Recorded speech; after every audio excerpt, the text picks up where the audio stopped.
What's up, everybody? Welcome back to Tasty Tiger TV. Today we'll be heading back to Jamaica to make a national classic, Jamaican curry chicken. Without further ado, let's get right into it. So here's what you'll need to make today's recipe. Over here I have some all-purpose seasoning, some Jamaican style curry powder, some finely diced yellow onion, some roughly diced potato, some chopped thyme. I have some roughly diced carrots, not too thick, not too small. Just a rough size. I have some chopped scallion over here, some ground allspice berry or pimento. I have some scotch bonnet pepper over here. I have mine cut up because I like my curry to be a little bit spicy. You can leave it whole if you like. It's fully a preference thing. And I have some chopped garlic and some chopped ginger over here as well. Some coconut milk, a little bit of salt to taste. And the star of the show, I have some chicken thighs. I'm using skinless bone in today. Reason why I like to have the bone in is because the bone adds some more flavor to the curry and the broth. So whenever I'm making a curry or a stew, I like to keep the bone in, but it's completely up to you. You can go with boneless breast if you like. Now that I've introduced all the ingredients, let's waste no time and get right into it. So first things first, let's get our chicken marinating. So I have my chicken over here in a bowl. I've already washed it with some lime juice and cold water. I'm gonna go in with some chopped thyme. I'm gonna add in our ground allspice berry. I'm gonna go in with a little bit of our all-purpose seasoning. Now this stuff already contains salt, hence why I'm leaving out the salt until the very end. I don't want it to get too salty, and I can always adjust it near the end of the cooking process. Then I want to add in a good amount of our curry powder. This is what gives it the nice color and the flavor and aroma that makes the curry chicken what it is. Now I'm going to give this a nice mix. Trying to really get in there, make sure it's all nice and coated. You don't want any part left out. And you can already see that the chicken is starting to change color because Jamaican style curry powder, there's a lot more turmeric in it compared to other like per se like Indian curry powders. So you will notice it will stain too. So if you have nails, make sure you're wearing gloves. You don't want to stain anything. And even when you're using a bowl, try to use a stainless bowl so you don't have to worry about wiping it out and cleaning it afterwards. Just because the turmeric will stain. And do not wear a white shirt when making this recipe. Please don't. Alrighty, so now we got our meat nice and rubbed. We're gonna let this rest in the fridge for anywhere from 30 minutes to an hour, and we'll start cooking. Alright, now we're gonna start cooking. I have my pan that's been heating up at about medium heat. I've just added some regular cooking oil. You can use whatever oil you have laying around at home. I'm gonna go in with some of our diced onions.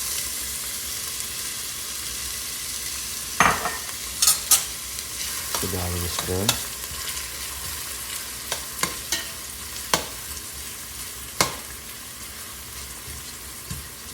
I just want to let that caramelize for a few minutes.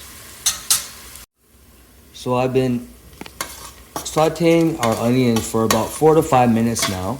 And I've been doing it at medium heat. Reason why is because I don't want to go on high and I don't want to burn the natural sugars that the onions contain. So by cooking them at medium heat, I'm still breaking down the cell walls of the onion, but I'm not burning it. And now that they're nice and translucent, you can see that they're not so stiff and hard white anymore. They're a little bit more see-through. This is the perfect time for us to go in with our minced ginger and our minced garlic. I'm gonna give that a little stir. And you want to cook this with the onions until the raw smell of the ginger and garlic starts to fade away. That's when you're ready for the next step. So our ginger and garlic has been cooking away with our onion for a couple minutes now, and the raw smell is starting to leave, and we don't want to burn our garlic and ginger. So this is the right time. So what we're gonna do is just slightly adjust the heat to medium high, and we're gonna just go in there with a little bit of our curry powder. Now what this does is there's a good amount of turmeric content in the curry powder. So by doing this, what Jamaicans would call burning it, burning the curry powder, we are basically just toasting it. This helps get rid of that raw turmeric odor, and also gives it a nice golden color as opposed to the bright yellow you get from the physical powder itself. Now you can see we've been toasting our curry powder for about just over a minute and a half now, and it's taken on a much more deeper amber color. And at this stage, what I'm going to do is go in with my sliced Scotch bonnet pepper. And adding it at this time, it's going to help it release its oils and give my curry the spice that I'm looking for. I want to give that a little stir as well. And at this stage, you can bring your heat back down to medium because we don't want to burn or scorch the pot. Also, if you put the chilies in when the heat is too high, it'll start smoking. Everybody in the household starts coughing. So there's a right balance of heat that you want to have your pot on before you go in with the Scotch bonnet. So I'm gonna just give that a nice little mix and let that infuse with our base for a little bit. So it's been about a minute or so. Our chilies have been cooking with our base. And at this stage, we're ready to go in with the star of the show, our chicken. So I'm just gonna add that in there.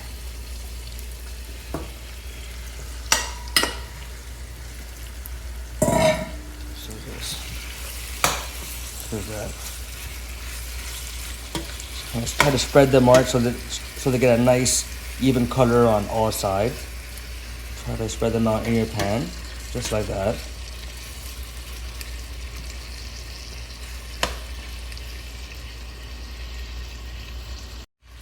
So now I'm gonna go and give all our chickens a flip so we get some color on the other side as well. The reason why I'm doing this is because I'm using chicken thighs today, so there's a good amount of fat. And what I want to do is I just want to render that fat and get a nice sear on it. Because the better sear I get on the chicken, the more flavor I can add to my curry. A mistake that a lot of amateurs make or home cooks make when they're making curry is they don't give the chicken or their protein enough time to caramelize, and that's where the flavor really comes out from the meat. If you add in water too early or your stock too early, what you're gonna do is essentially just boil the chicken, and what that does is it turns your curry into what's now kind of like a soup, and there's a complete taste difference within the two. So hence why now we got our chickens all flipped over.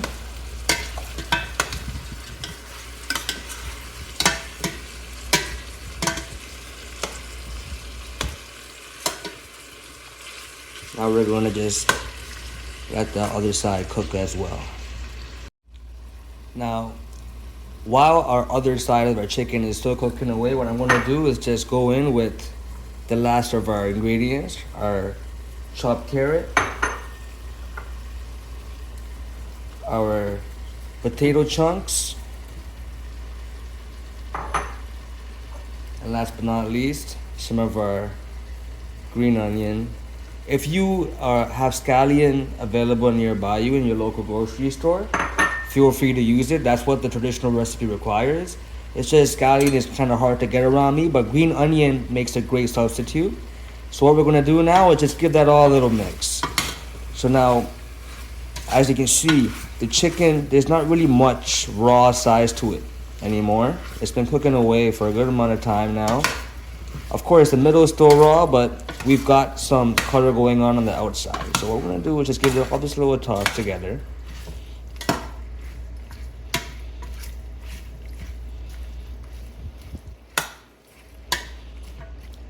Now what we're gonna do next, we're gonna cover this with some water. You wanna add just enough water to cover all the contents of the pot.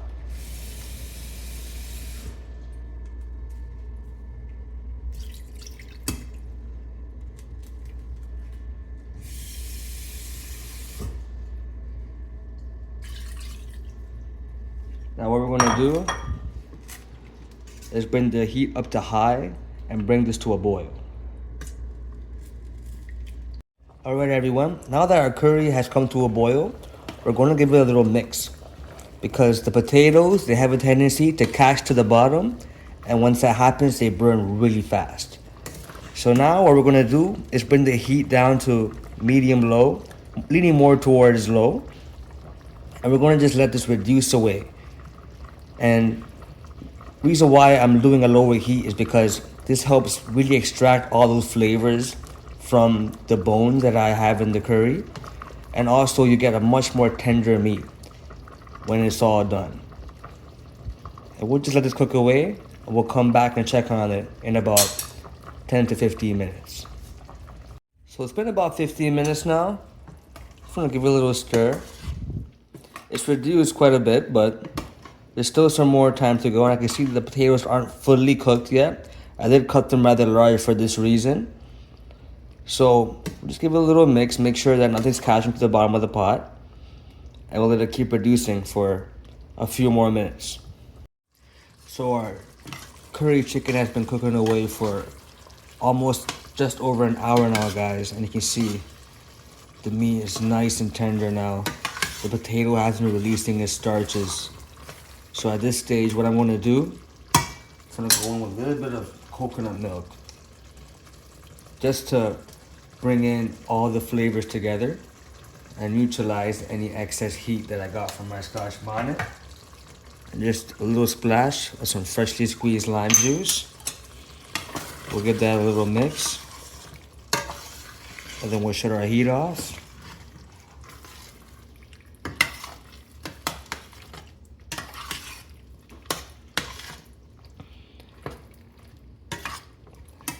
Just for finishing touch now, I'm gonna go in with just a touch of salt.